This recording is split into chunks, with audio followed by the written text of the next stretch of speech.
Good morning. It's a beautiful day, and I thought it was a good day to have a little talk about something that I think should also be said. After a resounding win by the NDC party, I'd like to congratulate our new Prime Minister, Dickon Mitchell, for a hard battle fought and a hard battle won. And in many respects, I'm sure that a lot of people were blindsided by the win. However, let's look beyond the fanfare and celebration that we had and start looking ahead to the future of some of the things that our new and beloved Prime Minister will face. And I would like to preface everything that I'm about to say with some sort of scriptural quote. And as Peter 5, verses 8 says, it says to be sober and to be vigilant, because your adversary, the devil, like a roaring lion, walketh about seeking who he may devour. And I would just like to remind our Prime Minister, and I'm sure he's perfectly aware, because he seems to be a man who understands a strategic approach to things, having gone through vying for the leadership of the NDC and successfully doing that, and ultimately winning as Prime Minister. But again, I have to remind him that there'll be a lot of wolves, there'll be a lot of lions, and there'll be a lot of hyenas coming to try to ensure that he does not succeed the way he may intend to succeed. First and foremost, you have the people who supported him. Those are the ones to be extra careful about, because for their support, I'm sure right now there's a lot of anticipation of benefits that they would want. So he has to balance, how do we reward the people who supported him and at the same time keep them in check? Then on the other hand, you have the people who lost, and not just lost a party win, but lost, in some cases, their fat cow and their bread and butter. That in itself could be something that causes a lot of bitterness and anger. So these people have to be carefully looked at.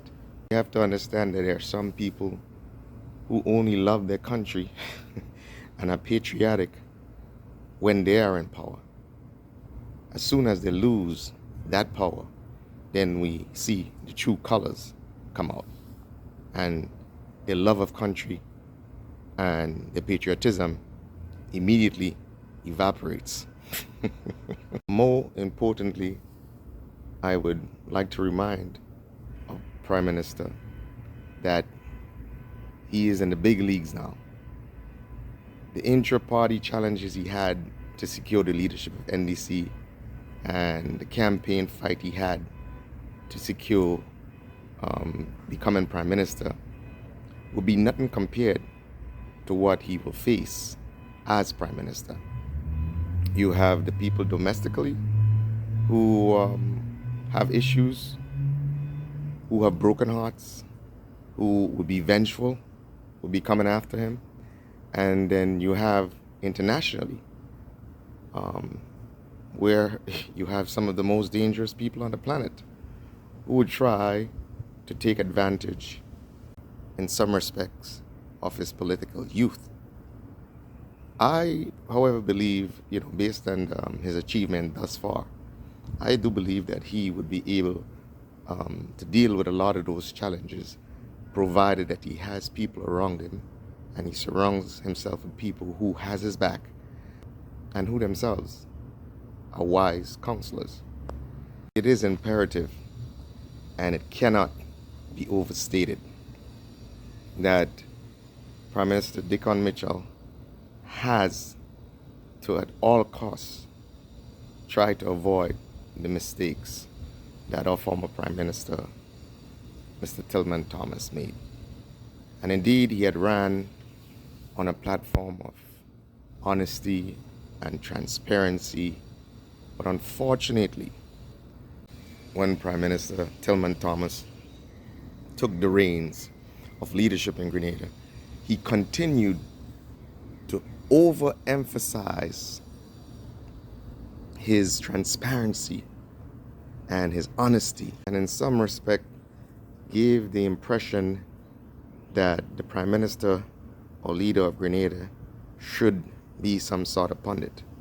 Now, we all know in the annals of politics and in being a leader of a country and looking out for the interests of your people, there are times where there are certain things that needs to be done and has to be done for the survival of yourself, your leadership, and most importantly, the people of your country.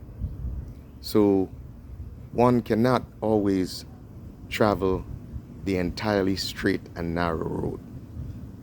Now, I believe our Prime Minister Dickon Mitchell understands that, but I implore him, I plead with him, but I want to implore, I want to remind Mr. Dickon Mitchell not to allow himself to be entrapped by the expectation that he should come in as a Prime Minister and be entirely some sort of pundit or be some sort of priest as the leader of Grenada. Because if he were to pursue that path, it will be ultimately destructive. I remember very well, and if my memory serves me right, during the Tillman Thomas administration, Keith Mitchell sent out basically a political media hit squad against Tillman Thomas. I mean, you had the likes of Alan Campbell and others who decided to use Tillman's very words of transparency and honesty against him, and in some respect, because he was so bent on being transparent and honest, that he was forced to destroy some members of his own party when they veered a little off the path. And ultimately, that led to him not being able to achieve some of the things that he could have or should have achieved during his tenure. I believe former Prime Minister Mitchell understands well that strategy worked well. And I wouldn't be surprised if he resorts to the same sort of tactic that was used back then against Tillman Thomas and would try to set up again another political media hit team to try to come and sabotage Prime Minister Dickon Mitchell administration. So I just want to remind you that that is a possibility, and I can bet my bottom dollar that it will happen. There will be challenges, but I trust in your ability, our current Prime Minister, I trust in your ability to do what is right, to surround yourself with the right people, and to understand that in your desire to do what's best for Grenada, that it's not going to be an easy road. There'll be a lot of challenges, but I think you're up to the task, and I just want to remind you to be mindful and to look out for the challenges that lay ahead. And again, cannot be overstated. Do not allow yourself to make the mistakes that the former Prime Minister Tillman Thomas made. And the Grenadian people would understand that sometimes you would need to be tough, sometimes you would need to be harsh, but a lot of the times that would be done in the best interest of Grenada. Good luck and all the best.